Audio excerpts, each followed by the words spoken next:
Hello everyone, welcome back to FPL STAR. Today I gonna discuss about FPL specialist trends and early analysis for Game Week 1. So before starting, if you are new in this channel, please subscribe this channel for FPL content throughout the season. Now let's start.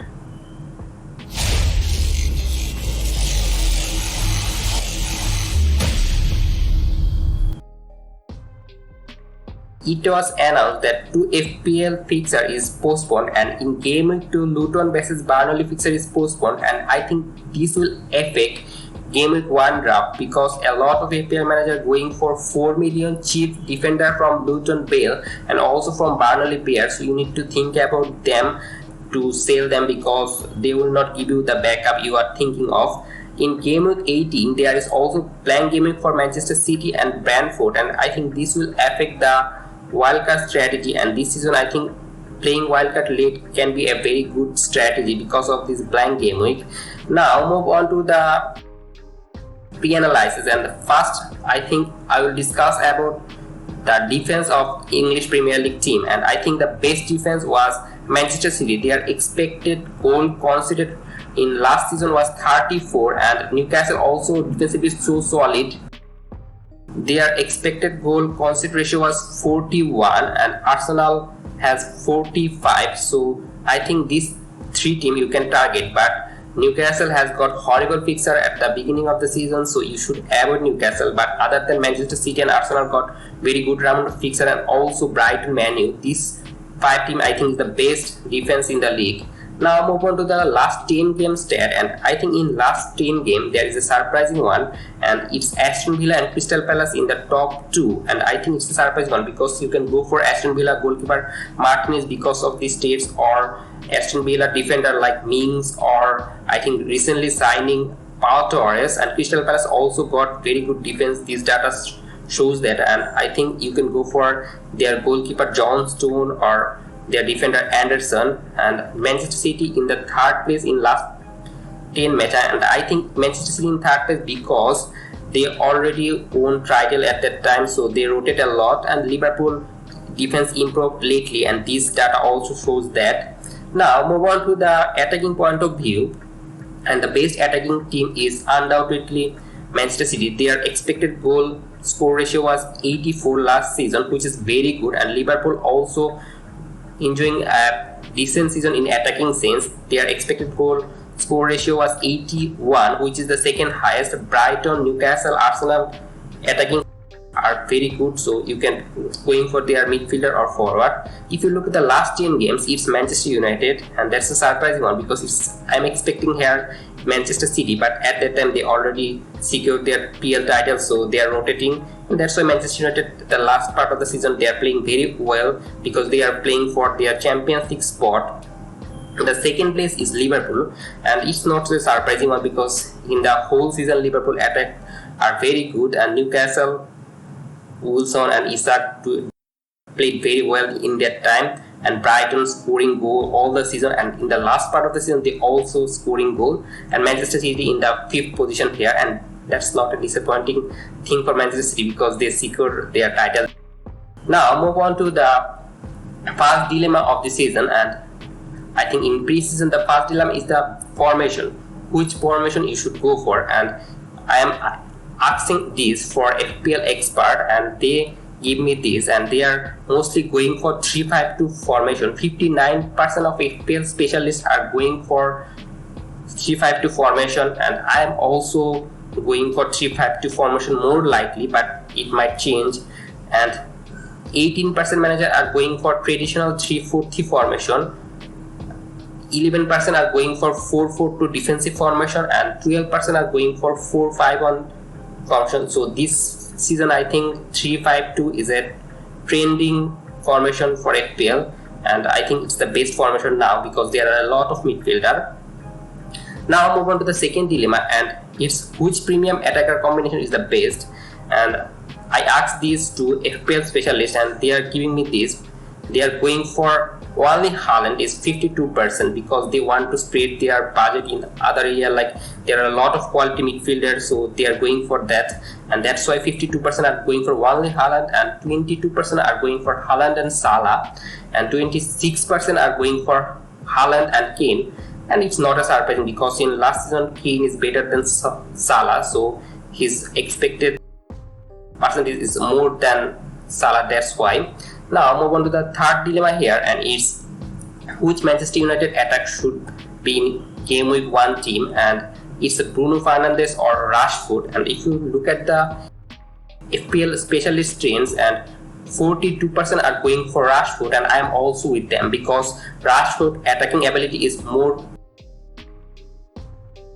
lethal than I think Bruno Fernandes, because Rashford can play in the left wing or center forward position. He's so much versatile that I think he can outscore Bruno Fernandes, and also Bruno Fernandes sometimes playing in the deep position, and that's why 33% are going for Bruno Fernandes, who is 0.5 million cheaper than Rashford, and 8% are FPL manager are going for both, and I am also thinking about going for both because it's a good strategy to going for both. And the 17% FPL manager are going without Manchester United midfield. Now move on to the fourth dilemma, and it's Arsenal. Which Arsenal attack should we go? There are a lot of midfielder from Arsenal, and there is also a forward like Gabriel Jesus. So which player you should go? And in this I will discuss about this. And if you look at the last season stat, Odegaard is their highest point scorer, and his point is 212. He's scoring 15 goals and also provide 8 assists. If you look at the point per match ratio, Odegaard is the highest here also. His point per match ratio was 5.7, and the second one is Martinelli 5.5. And if you look at the expected goal involvement ratio, it is highest for Gabriel Jesus. His expected goal involvement ratio is 0.87, and Odegaard and Saka is 0.52, quite similar. And I think I prefer Gabriel Jesus the most because his goal involvement ratio is the most among all the four. Martinelli can be a good bargain because his expected goal ratio is 0.60, is higher than Odegaard and Saka, but there is some rotation risk. But I still think that Martinelli, if he fit, he can be a very good bargain player, and Saka and Odegaard also very good option. Now I'll move on to the FPL Dilemma 5, and I think which Arsenal defender should be in game week 1 team. If you look at the FPL specialists, 42% are going for Gabriel, and I think Gabriel is a nail player. He started for 38 match, and that's why a lot of FPL managers are going for Gabriel, and 30% are thinking about Zinchenko, but I am with the Gabriel now. So my preference is Gabriel for game week 1, but Zinchenko is also a good option because he playing in the left back position. And Saliba has got 25% chance of FPL manager draft, and only 3% are going for White because he's too expensive. He's 0.5 million expensive than I think Saliba, Zinchenko and Gabriel, and that's why FPL specialists are avoiding White. Now move on to the 6th question, and who is the best 6.5 million midfielder? And if you look at the specialist trends here, 47% are going for Mitoma, and I think it's a good option because if you look at the Brighton, Mitoma is their one of the best dribbler, and I think he will play in every match.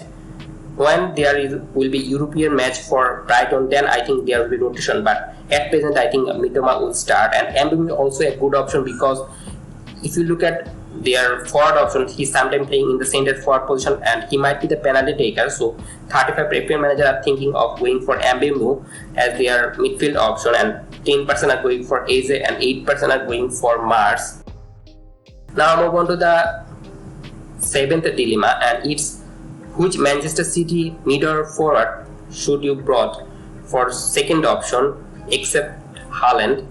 And the FPL manager are thinking about this. 61% are going for Foden because I think it's more secure one, because I think he will play most of the match, as a lot of Manchester City midfielder are leaving. Gundogan already leave for Barcelona, and also there is chance for Mahrez and Bernardo Silva to leave. So I think that's why Foden will play, and most surely. And other thing about Manchester City midfielders that they have obviously some rotation risk for Manchester City, and you should think about this, and that's why 11% manager are thinking that they will not go for any other Manchester City asset other than Haaland. 11% are going for Grealish. His expected data not as good as Foden, and if Alvarez start for Manchester City, he can be a bargain player, and 17% are going for Alvarez. Now move on to the 8th dilemma, and it's asked by Isaac Villanueva, and he is asking for Salah, whether it's better to go for Salah at the beginning or when Liverpool fixture get better, you should go for them. And I think you can go for either way, because if you brought Salah at the beginning, you can go for the premium option, and he might be a good captaincy shout in game week 2 Bournemouth home. So going for early Salah is a good option, but if you are going for early, then your all the midfield option may not be that much good, and that's a concerning thing. But if you want to go for a Salah, then it's obviously a good move. But if you go for Salah in the later part when Liverpool fixtures are amazing, that's also a very good strategy. Now move on to the biggest lesson FPL specialists learned from last season, and the first one is always have Erling Haaland as long as he is fit and City have everything to play. When City has play for EPL or other tournament, Haaland will obviously start, and you should go for Haaland. And that's why FPL manager Galaxy is thinking this. Now move on to the second lesson, and it's from FPL Courtney, and told that you should be patient for game week 1, because might be your player didn't play well in game week 1, but you don't need to sell him straight away, because if you have patience, and I think that will pay you and give you a lot of points. The third one is from FPL Virtuoso, and he told that don't take hit, trust yourself. At the beginning of the season, don't need to go for crazy hit, and he's telling us that. The fourth one is you should play FPL for fun, and it's a game, so that's why you should make it as a fun option. So never be so serious that it ruin your day. And that's all. If you enjoyed this video, please like this video, and if you are new in this channel, please subscribe this channel for FPL content, and don't forget to press the bell icon. Good luck for your team.